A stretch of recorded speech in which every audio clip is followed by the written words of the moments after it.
और फ्रेंड्स, इसमें आदि द साइंस का है। फ्रेंड्स, आज हम लोग स्पेशल थ्योरी ऑफ रिलेटिविटी के बारे में पढ़ेंगे।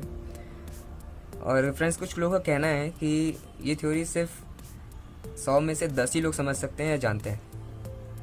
तो फ्रेंड्स, आज मैं चाहता हूँ और ये कोशिश करूँगा कि अगर मैं 100 लोग वीडियो देख रहे हैं तो वो 100 में से 100 लोग इस वीडियो को समझें और इस थ्योरी को समझें। तो चलिए फ्रेंड्स, शुरुआत करते हैं। तो फ्रेंड्स, पहले कुछ इंट्रोडक्शन कर लेते हैं इसका। ये थ्योरी सर अल्बर्ट आइंस्टाइन ने प्रपोज करी थी 1905 में, और 1905 को मिरेकुलस ईयर कहा गया क्योंकि उन्होंने इस टाइम पे बहुत सारे मिरेकल किए थे। मिरेकल उनमें से एक था famous equation, that is E equals to mc², which is energy mass relationship. इस थ्योरी को समझने से पहले आपको दो टर्म जानने बहुत ज़्यादा ज़रूरी हैं। वो दो टर्म हैं रिलेटिव एंड एब्सोल्यूट। और रिलेटिव एब्सोल्यूट होते क्या हैं, इसका मतलब है क्या है, ठीक है। रिलेटिव एब्सोल्यूट के लिए को समझने के लिए हम पहले कुछ 4 पैरामीटर्स लेंगे, जैसे कि मास, वेलोसिटी, स्पेस, जिसको हम डिस्टेंस भी बोलते हैं, ठीक है, एंड टाइम, ठीक है। तो सबसे पहले हम वेलोसिटी की बात कर लेते हैं। जैसे फॉर एग्जांपल ये पता करते हैं कि वेलोसिटी एक रिलेटिव टर्म है कि नहीं है, ठीक है। तो कुछ जो वेलोसिटी है, मान लीजिए आप एक गाड़ी में चल रहे हैं, उसकी गाड़ी की जो स्पीड है वो है 5 मीटर पर सेकेंड, ठीक है। और साथ साथ आपका दोस्त भी एक चल रहा है जिसकी स्पीड है 4 मीटर पर सेकेंड। तो आपके रिलेटिव, मतलब आप यहाँ पे बैठे हुए हैं और आप जब इसको देख रहे हैं तो आपके रिलेटिव इसकी जो स्पीड होगी वो क्या होगी, 5 - 4, 1 मीटर पर सेकेंड। कहाँ, बैकवर्ड की तरफ। मतलब आपको ऐसा दिखेगा कि ये जो गाड़ी है वो आपसे पीछे की तरफ होती जा रही है, ठीक है। किस स्पीड से, 1 मीटर पर सेकेंड की स्पीड से। अगर मैं यही चीज़ देखता हूँ अगर इस आदमी के रिलेटिव, ठीक है, ये जब आपको देखेगा तो क्या दिखेगा देगा इसको कि आप 1 मीटर पर सेकेंड की स्पीड से आगे की तरफ भाग रहे हैं, ठीक है। तो ये था रिलेटिव का टर्म, मतलब वेलोसिटी एक रिलेटिव टर्म है, ये हमें दिखाई दे रहा है यहाँ से, ठीक है। मतलब कि डिफरेंट ऑब्जर्वर डिफरेंट क्वांटिटी को मेजर करें, ठीक है। मतलब ये क्या मेजर कर रहा है, ये मेजर कर रहा है कि 1 मीटर पर सेकेंड की स्पीड से ये जो आपकी गाड़ी है वो पीछे की तरफ जा रही है, और ये मेजर क्या कर रहा है कि ये 1 मीटर पर सेकेंड की स्पीड से आगे तरफ भाग रहा है। तो velocity is a relative term, ठीक है। मास की अगर मैं बात करता हूँ तो हमें जैसे पता है कि मास कहीं भी चेंज नहीं होता है, ठीक है। अगर आपका मास 50 kg है तो आप चाहे अर्थ में रहें, ठीक है, चाहे आप मार्स में जाएं, आपका मास 50 kg ही रहेगा, ठीक है। आपका चेंज क्या होता है, वो होता है वेट। वो वेट क्यों चेंज होता है, क्योंकि हमें पता है जो का वेट है वो होता है mg, ठीक है, मास टाइम्स ऑफ ग्रेविटी, ठीक है। मतलब तो मास में से आप क्या मल्टीप्लाई करते हैं, यहाँ पे ग्रेविटी मल्टीप्लाई करते हैं। तो अगर 50 kg आपका वेट है तो अर्थ में अगर मैं चेक करता हूँ तो कितनी ग्रेविटी होती है अर्थ की, आपकी 9.8 मीटर पर सेकेंड स्क्वायर, ठीक है। आप इसे मल्टीप्लाई करें या फिर 10 मीटर लगभग मानते हैं तो आपका 500 न्यूटन का आपका वेट होता है। इसलिए आपका जो मास है वो क्या है, एब्सोल्यूट क्वांटिटी है, वो चेंज कभी नहीं होती है, ठीक है। टाइम की अगर मैं बात करूँ तो जो मेरे यहाँ पर 2 सेकेंड है, ठीक है, अगर मैं यहाँ पर 2 सेकेंड अगर बीत रहा है तो आपके यहाँ भी 2 सेकेंड ही बीत रहा होगा, तो टाइम रिलेटिव नहीं हुआ, ठीक है। डिफरेंट जो अलग अलग ऑब्जर्वर कहीं भी बैठे हों वो एक ही टाइम को मेजर करेंगे, ठीक है। तो ये बात हो गई टाइम की। लेकिन अभी जो हम लोग यहाँ पर पढ़ रहे हैं कि टाइम आपका एब्सोल्यूट है, वेलोसिटी आपका रिलेटिव है, मास आपका क्या है, एब्सोल्यूट है, ये सब इनकी जो डेफिनेशंस हैं ये चेंज हो जाएंगी। कहाँ पे, स्पेशल थ्योरी ऑफ रिलेटिविटी। अभी हम लोग ये क्या है, न्यूटन्स लॉ के हिसाब से हमारी ये सब चीज़ें हमें पता है। न्यूटन के टाइम पे भी यही चीज़ मानी जाती थी कि ये ऐसी ऐसी चीज़ें हैं, ठीक है। स्पेस और डिस्टेंस की बात करते हैं, ये थोड़ा इंपॉर्टेंट है, इसको मैं आपको अगले पेज में समझाता हूँ। तो फ्रेंड्स, हम पता कर रहे हैं कि स्पेस या फिर डिस्टेंस एक रिलेटिव टर्म है कि एब्सोल्यूट है, ठीक है। अभी तक आपको रिलेटिव का डेफिनेशन पता चली गई होगी कि डिफरेंट ऑब्जर्वर अगर उसी क्वांटिटी को डिफरेंटली मेजर कर रहे हैं तो वो टर्म रिलेटिव होगा, ठीक है। तो एक इसका एग्जांपल लेते हैं स्पेस में। तो फ्रेंड्स, आप एक ट्रेन के अंदर बैठे हुए हैं, ठीक है, और ट्रेन में जब आप बैठे हुए हैं तो आपने एक बॉल, आपने क्या कर लिया, एक बॉल लिया, उस बॉल को आपने ऊपर की तरफ फेंका, ठीक है। ऐसे करके आपने फेंका, ऊपर की तरफ फेंकी, और ऊपर फेंकने के बाद क्या हुआ, वो नीचे वापस आ गई, ठीक है, आपके हाथ में वापस आ गई। तो यहाँ पे तो आपको क्या दिख रहा है अंदर कि बॉल आपके ऊपर फेंकी और वापस हाथ में आ गई है, ठीक है। तो ये आपके रिलेटिव था कि आपके रिलेटिव आपको दिख रहा है कि बॉल स्ट्रेट जा रही है ऊपर, स्ट्रेट आपके हाथ में आ रही है, ठीक। बाहर से देखते हैं कि मान लीजिए आपकी ट्रेन ऐसे चल रही थी और कुछ वेलोसिटी से चल रही है ट्रेन आपकी। कैसे? यहाँ पर आपकी कुछ वेलोसिटी से चल रही है, मान लीजिए आपका 5 मीटर पर सेकंड या 8 मीटर पर सेकंड की स्पीड से आपकी ये गाड़ी चल रही है। तो यहाँ पर एक लड़का खड़ा है, कहाँ एक लड़का खड़ा हुआ है और लड़का देखता है, ठीक है। तो यहाँ पर जो ट्रेन चल रही है, लड़के ने क्या देखा कि आपने जो बॉल फेंकी, ऐसे ट्रेन थी, आपने क्या है बॉल ऊपर की तरफ फेंकी थी, लेकिन क्योंकि 8 मीटर पर सेकंड की स्पीड से चल रहा है तो बॉल की पहले से एक 8 मीटर पर सेकंड की स्पीड थी, आपने ऊपर कुछ वेलोसिटी दी तो इसकी कोई रिजल्टेंट वेलोसिटी आएगी इस तरफ, ठीक है। VR इसको हम बोल देते हैं। तो आपने देखा कि जब अंदर वाला जो इंसान था उसने देखा कि बॉल ऊपर से नीचे वापस आ गई है, ठीक है, ऊपर से नीचे डायरेक्ट आई है। लेकिन जब कोई बाहर से बंदा देखेगा इसी बॉल को तो उसे दिखाई देगा कि बॉल कुछ ऐसा पाथ फॉलो कर रही है, ठीक है, उसके हाथ में आने तक। मतलब उसने इतना डिस्टेंस ट्रैवल कर लिया, 1 सेकंड में अगर देखें तो 8 मीटर उसने हॉरिजॉन्टली बॉल ने ट्रैवल कर लिया है, ठीक है। तो मान लीजिए अगर ये कुछ हाइट है आपकी, मतलब टॉप से इस बॉटम की, इस टॉप से बॉटम की जो हाइट है वो 3 मीटर की है, तो अंदर वाले के हिसाब से जो अंदर इंसान खड़ा है उसके हिसाब से उसने कितना डिस्टेंस ट्रैवल किया, बॉल 3 मीटर ऊपर गई और 3 मीटर नीचे आई, तो टोटल 6 मीटर इसने ट्रैवल किया अंदर एक इंसान के रिलेटिव में, ठीक है। लेकिन जब बाहर वाला इंसान इस चीज़ को देख रहा है तो कितना डिस्टेंस हुआ, ये डिस्टेंस प्लस ये डिस्टेंस। तो अगर ये 3 मीटर है और ये मान लेते हैं 4 मीटर है, तो यहाँ पे इसने 5 मीटर किया और यहाँ पे भी इसने 5 मीटर किया, तो टोटल डिस्टेंस कितना ट्रैवल कर लिया, 10 मीटर।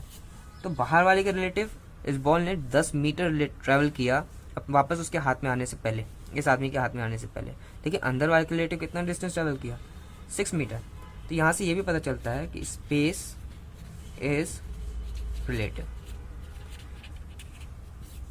ठीक है फ्रेंड्स। अगर आपको ये चीज़ समझ में आ गई तो आपको आगे की थ्योरी ईजिली समझ में आ जाएगा। वैसे एक बार दोबारा देख लेते हैं। जैसे हमने अभी स्पेस की बात करी तो क्या था हमारा, ये रिलेटिव टर्म होगा। मास की बात करी थी तो मास क्या होगा, एब्सोल्यूट होगा, जो भी कहीं भी चेंज नहीं होता है। और कौन सा टर्म एब्सोल्यूट है, टाइम एब्सोल्यूट होगा। और वेलोसिटी, अगर मैं अर्थ में कुछ वेलोसिटीज़ की बात करूं जो आपकी गाड़ियाँ ट्रैवल कर रही हैं, वो भी आपकी क्या होंगी, रिलेटिव होंगी, ठीक है। तो आपको रिलेटिव पता चलेगा होगा जो चेंज हो रहा है, और एब्सोल्यूट मतलब कि जो चेंज नहीं हो रहा है डिफरेंट ऑब्जर्वर के मेजरमेंट में, ठीक है। तो ये इंपॉर्टेंट चीज़ थी। अब आते हैं हम लोग अपने स्पेशल थ्योरी ऑफ रिलेटिविटी में। तो friends, special theory of relativity में 2 मेजर पोस्टुलेट्स हैं। इसी पूरे पोस्टुलेट्स पे आपकी पूरी थ्योरी ऑफ रिलेटिविटी डिपेंड है, ठीक है। सबसे पहले आपका पोस्टुलेट क्या कहता है, रूल क्या कहता है कि जो लॉज ऑफ फिजिक्स हैं are the same in all inertial frame. ये इजी लॉ है, इस पर कुछ है भी नहीं है। अंदर जो हमने जैसे भी एग्जांपल देखा था कि ट्रेन के अंदर जो इंसान था उसके लिए जो न्यूटन्स इक्वेशन ऑफ मोशन है, न्यूटन्स लॉ है, वो उसके लिए उसके एनवायरनमेंट में, मतलब ट्रेन के एनवायरनमेंट में सेम रहेगा। और जो बाहर वाला इंसान है उसके एनवायरनमेंट में उसके लिए आपका जो इनर्शियल फ्रेम है, जो आपका लॉज हैं फिजिक्स के, वो आपके सेम रहेंगे। जो मेन लॉ है, जो पोस्टुलेट है, वो है ये वाला postulate 2, the principle of constituency of the speed of light. मतलब कि स्पीड ऑफ लाइट आपका जो है कांस्टेंट रहेगा, value c in all inertial frames. अब ये जो पोस्टुलेट था ये काफ़ी साइंटिस्ट को बहुत ज़्यादा इसने परेशान किया है। तो इसकी 1905 से पहले कोई स्टोरी थी, वो मैं आपको स्टोरी सुनाता हूँ। वो स्टोरी से आपको पूरा समझ में आ जाएगा कि ये पोस्टुलेट आया कहाँ से। तो फ्रेंड्स, ये जो साउंड है, साउंड को एक मीडियम चाहिए होता है ट्रैवल करने के लिए। तो पहले आप ये बताइए कि एक रिलेटिव टर्म है कि एब्सोल्यूट टर्म है। तो चलिए फाइंड आउट करते हैं। तो फ्रेंड्स, जैसा कि आप जानते हैं, ये साउंड की स्पीड एयर में है वो है 343 मीटर पर सेकेंड, वाटर में 1400 मीटर पर सेकेंड, स्टील में 6100 मीटर पर सेकेंड। तो जब तीनों में अलग अलग इसकी स्पीड्स हैं तो ये कौन सा टर्म होगा, एक रिलेटिव टर्म होगा, ठीक है। तो फ्रेंड्स, साइंटिस्ट ने उस समय क्या सोचा कि जैसे साउंड को एक मीडियम चाहिए होता है ट्रैवल करने के लिए, वैसे ही शायद लाइट को भी एक मीडियम चाहिए होगा ट्रैवल करने के लिए। इस बात को सेटिस्फाई करने के लिए उन्होंने कहा कि स्पेस में एक ईथर नाम का सब्सटेंस है, मीडियम है, जो लाइट की स्पीड को चेंज करता है। इस बात को प्रूव करने के लिए माइकलसन मॉर्ले एक्सपेरिमेंट हुआ, लेकिन उसमें यह पता चला कि स्पीड ऑफ लाइट तो चेंज ही नहीं हो रही है। मीन्स ईथर नाम का कोई भी सब्सटेंस स्पेस में एग्जिस्ट ही नहीं करता है। तो फ्रेंड्स जैसे मैंने भी बताया कि स्पीड ऑफ लाइट आपकी एब्सोल्यूट है, इसको प्रूव कैसे करें? तो इसको एग्जांपल लीजिए, विजुलाइज कर रहे हैं हम इसको। एग्जांपल लीजिए, आप रॉकेट है, इस रॉकेट में आप बैठे हुए हैं, ठीक है, आप यहाँ पर हैं और आप चल रहे हैं यहाँ पे लाइट की स्पीड से। वैसे तो आप चल नहीं सकते, ठीक है, लेकिन हम एज्यूम कर रहे हैं कि आप 3 × 10⁸ मीटर पर सेकंड की स्पीड से आप भाग रहे हैं, ठीक है। आपका यहाँ पर एक दोस्त बैठा हुआ है, वो भी एक रॉकेट में बैठा हुआ है, ठीक है। उसके पास एक टॉर्च है, यहाँ पे टॉर्च है, उस टॉर्च से उसने लाइट मारी, ठीक है। हमें पता है लाइट की स्पीड कितनी होती है, 3 × 10⁸ मीटर पर सेकंड। माइकलसन मोरले एक्सपेरिमेंट के हिसाब से, उसकी प्रूफ के हिसाब से हमें ये पता चला जब ये स्पीड ऑफ लाइट है, ठीक है, वो एब्सोल्यूट है। मतलब कि अगर यहाँ से मैं लाइट अगर मारता हूँ और जब लाइट इसको पास करेगी तो इस आदमी को अपने रिलेटिव, ठीक है, जब ये अपने रिलेटिव देखेगा इसकी स्पीड, उसको तब भी उस टाइम पे भी 3 × 10⁸ मीटर पर सेकंड की स्पीड से ही जाते हुए दिखेगी। ये बहुत ही बड़ा प्रूफ था माइकलसन मोरले एक्सपेरिमेंट का कि आप चाहे ऐसे जा रहे हों अपनी स्पीड से या फिर ऐसे जा रहे हों, ठीक है, 3 × 10⁸ मीटर पर सेकंड की स्पीड से, तो भी आपको लाइट की स्पीड 3 × 10⁸ मीटर पर सेकंड की स्पीड से ही आते हुए दिखेगी।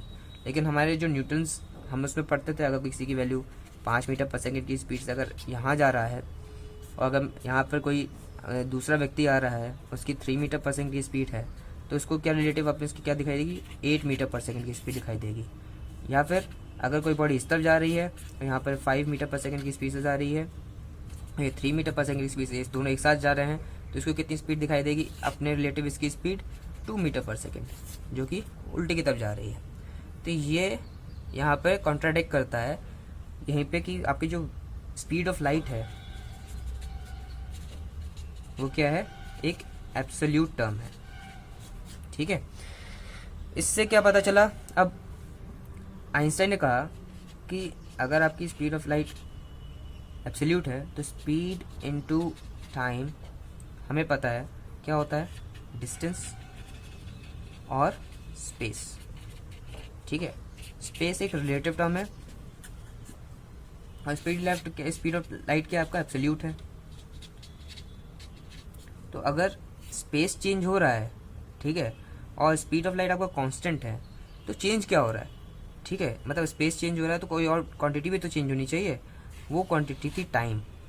और ये बात लोगों को हजम नहीं हुई कि भाई टाइम भी चेंज हो सकता है, मतलब मेरे लिए 2 सेकेंड, आपके लिए 2 सेकेंड नहीं होगा, आपके लिए चेंज हो सकता है, तो वो 4 सेकेंड हो या 6 सेकेंड हो, इस तरह से हो सकता है। और इससे ट्विन पैराडॉक्स का जन्म हुआ। ट्विन पैराडॉक्स की अपनी कहानी सुनी होगी, 2 जुड़ा भाई की, क्या एक बंदा स्पेस में चला गया, स्पीड ऑफ लाइट से भाग रहा है, तो उसके लिए जो टाइम होगा हमारे मुकाबले उसका कम होगा, मतलब वो जवान रह जाएगा, अगर 10 साल बाद आता है तो हमारे लिए वो 20 साल हो जाएगा, ठीक है, हम लोग 20 साल मतलब के हो जाएंगे और वो 10 साल का ही रहेगा। तो ये ट्विन पैराडॉक्स वाली जो इसमें हो गई थी, यहाँ से ये बनी थी speed into time equals to distance. ये यहाँ से मेन चीज़ है कि स्पीड आपका एब्सोल्यूट है, टाइम आपका एक रिलेटिव टर्म बन जाता है इधर, ठीक है। मतलब कि यहाँ से पता चलता है कि टाइम, स्पेस और टाइम दोनों एक ही चीज़ है, ठीक है, ये मतलब रिलेटिव हैं, समझा। मतलब स्पेस चेंज होगा तो टाइम भी चेंज होगा, टाइम चेंज होगा तो स्पेस चेंज होगा। तो ये बहुत इंपॉर्टेंट इसका रिजल्ट था। तो फ्रेंड्स अब हम देखते हैं, हम इस टाइम जो टाइम आपका रिलेटिव है, इस चीज़ को हम ज़रा प्रूव करते हैं। तो फ्रेंड्स मान लीजिए ये आपके पास स्पेस है और ये ऐसा स्पेस है जहाँ पर कोई स्टार नहीं है, कोई प्लेनेट नहीं है, ठीक है।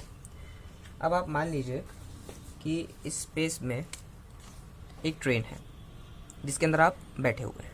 तो उस ट्रेन के अंदर का सीन देखते हैं क्या होता है। तो जैसे आप ये ट्रेन में बैठे हुए हैं और बाहर आपको कुछ दिख नहीं रहा खिड़की के बाहर, ठीक है। आपके पास एक क्लॉक है यहाँ पे, ठीक है। वहाँ पे उस समय आपने क्या किया था, इससे पहले वाले एग्जांपल में आपने बॉल फेंकी थी और ये उसी बॉल की तरह ये क्लॉक है, ठीक है, और यहाँ पर आप बैठे हुए हैं। तो ये जो क्लॉक है, इस क्लॉक की इस तरह से, इसको बोलते हैं फोटोन क्लॉक, ठीक है। मतलब कि ये जो आपकी बॉल है या फिर फोटोन पार्टिकल है, ये जब इस मिरर से टकराता है, वापस आता है, फिर टकराता है, तो जैसे ही टकराता है वो 1 सेकेंड हो जाता है, फिर जैसे ही वापस यहाँ पर आएगा तो दूसरा सेकेंड, मतलब tick tock tick tock tick tock. तो ऐसे ऐसे आपके सेकंड्स में गिने जाते हैं। तो आदमी क्या ऑब्जर्व करेगा कि ये जो, जैसे हमने वहाँ पे पता किया था कि बॉल ऊपर नीचे जा रही थी, इसमें भी यहाँ पे फोटोन पार्टिकल ऊपर नीचे जा रहा होगा, ठीक है। अब क्या होता है, इसके लिए तो ये दिख रहा है। अब क्या हुआ, इसको बाहर का कुछ भी नहीं दिख रहा था। तो यहाँ पर मान लीजिए एक आदमी अर्थ से इस पार्टिकल को देख रहा है जो ये ऊपर जा रहा है, इस ट्रेन को देखने लगा, ठीक है। इस आदमी ने जो ये अर्थ से बंदा देख रहा है इसको, उसे क्या दिखाई देगा, जैसे हमने उसमें देखा था, क्या देखा था। तो फ्रेंड्स, जो आपके पास ये ट्रेन है, ठीक है, ये ट्रेन आपकी स्पीड ऑफ लाइट से भाग रही है, ठीक। इसके अंदर फोटोन क्लॉक है जिसका पार्टिकल टिक टॉक हो रहा है। तो जो अंदर इंसान खड़ा है उसे तो सब नॉर्मल दिखेगा, मतलब उसे क्या दिखेगा कि उसका जो पार्टिकल है ऊपर नीचे टिक टॉक कर रहा है, मतलब उसके हिसाब से जो टाइम चलेगा, कैसे चलेगा, उसको लगेगा कि जैसे मैं अर्थ में चल रहा था मेरा टाइम, वैसे यहाँ पर भी चल रहा है। लेकिन जब कोई ऑब्जर्वर, ठीक है, जो अर्थ में ऑब्जर्वर खड़ा है, वो जब इसको देखेगा, टाइम को, इसके क्लॉक को देखेगा, इसके पास जो क्लॉक है वो तो नॉर्मल ऐसे का चलेगा, अर्थ वाले का टिक टॉक। लेकिन जब इसके वो क्लॉक को देखेगा, उसे क्या दिखाई देगा कि जो ये पार्टिकल है वो इस तरह का पाथ फॉलो कर रहा है, मतलब उसको ग्रेटर डिस्टेंस करना पड़ रहा है। जैसे मैं बताया था, अगर ये 3 मीटर है और ये 4 मीटर है, तो पाइथागोरस थ्योरम से ये 5 मीटर हो जाएगा, ठीक है। तो उसको डिस्टेंस कितना ट्रैवल करना पड़ रहा है, 10 मीटर। और यहाँ पे डिस्टेंस कितना ट्रैवल करना पड़ रहा है, अगर देखा जाए तो कितना करना पड़ रहा है यहाँ पे, 6 मीटर, है ना। तो अगर मैं देखूँ यहाँ पे, तो यहाँ का जो टाइम है इसको जो ट्रैवल करने पर लग रहा है, that is distance upon speed. Distance यहाँ पर 6 मीटर का है, यहाँ पर डिस्टेंस है 10 मीटर का, ठीक है। तो टाइम कहाँ पे ज़्यादा होगा, यहाँ पे टाइम कम होगा और यहाँ पे टाइम ज़्यादा होगा, मतलब कि इसका टाइम क्या हो गया, टाइम डायलेशन हो गया, ठीक है। क्या हो गया, टाइम डायलेशन, मतलब टाइम यहाँ पे बढ़ गया है, मतलब इसके लिए टाइम जो स्लो हो गया अर्थ के मुकाबले। इसको अपने इन्वायरमेंट पे, अपने जहाँ अंदर ट्रेन के अंदर, उसको कुछ पता नहीं चलेगा, इसको लगेगा कि सब कुछ नॉर्मल है। लेकिन जब ये वापस आएगा, इसको दिखाई देगा कि ये जो इंसान है जो अर्थ पे रह रहा है वो इसके मुकाबले बूढ़ा हो चुका है। यहीं पर वो ट्विन पैराडॉक्स वाली बात हुई थी, ट्विन पैराडॉक्स, ठीक है। तो अगर आपने इस चीज़ को समझ लिया तो आपको ये पूरा स्पेशल थ्योरी रिलेटिविटी आपको पूरी समझ में आ गई, ठीक है। उससे एक और चीज़, जो लास्ट चीज़ रह गई है, आइंस्टाइन ने बताई थी, वो मास के ऊपर बताया था कि अगर कोई भी बॉडी अगर स्पीड ऑफ लाइट से मूव कर रही होती है तो उसका मास भी चेंज होता है। मास मतलब कि उसका इंक्रीज हो जाता है, ठीक है। उसने एक रिलेशनशिप दी, m=m0 बाय √1 - v²/c², ठीक है। इसी इक्वेशन से इसने, आइंस्टाइन ने अपनी फेमस इक्वेशन प्रूव करी थी, =mc², जिसका डेरिवेशन मैं आपको अगले वीडियो में दिखाऊंगा। फ्रेंड्स, एक और बात मैंने आपको बताई थी कि कोई भी बॉडी स्पीड ऑफ लाइट से मूव नहीं कर सकती है, उसका प्रूफ यहीं से आता है। क्या प्रूफ आता है कि अगर कोई बॉडी स्पीड ऑफ लाइट से मूव करती तो जो वेलोसिटी है v, ठीक है, ये किसके बराबर हो जाता है, स्पीड ऑफ लाइट के बराबर हो जाता, तो ये भी c² हो जाता। तो ये कितने हो जाते, m=m0 और c² 1 हो जाता, ये 1 - 1 0 हो जाता। तो समथिंग बाई 0 क्या होता है, इनफाइनाइट, मतलब उसका मास क्या हो गया, इनफाइनाइट हो गया, ठीक है। अगर मास इनफाइनाइट हो गया तो उसको मूव कराने के लिए एनर्जी भी इनफाइनाइट चाहिए होगी इस रिलेशन के हिसाब से, और जो कि इम्पॉसिबल है। हम इनफाइनाइट एनर्जी कोई मास को प्रोवाइड नहीं करा सकते हैं, इसलिए आपकी कोई बॉडी मूव नहीं कर सकती स्पीड ऑफ लाइट के बराबर। सिर्फ और सिर्फ लाइट ही एक ऐसा पार्टिकल, वेव पार्टिकल है जो कि जिसका मास 0 है। तो फ्रेंड्स, यहाँ से ये पता चलता है कि मास भी आपका क्या है, एक रिलेटिव टर्म है, ठीक है। मास भी आपका चेंज हो रहा है, ठीक है। तो आपको उम्मीद करता हूँ कि आपको ये सारी चीज़ समझ में आ गई होंगी। और अगर आपको कुछ भी थोड़ा डाउट आ रहा है तो प्लीज़ कमेंट्स में नीचे बता दीजिएगा मुझे कि आपको क्या चीज़ समझ में नहीं आया। मैं कोशिश करूँगा उसको एक्सप्लेन करने की। अगले वीडियो में मैं आपको बताऊँगा E = mc² का प्रूफ। Thank you.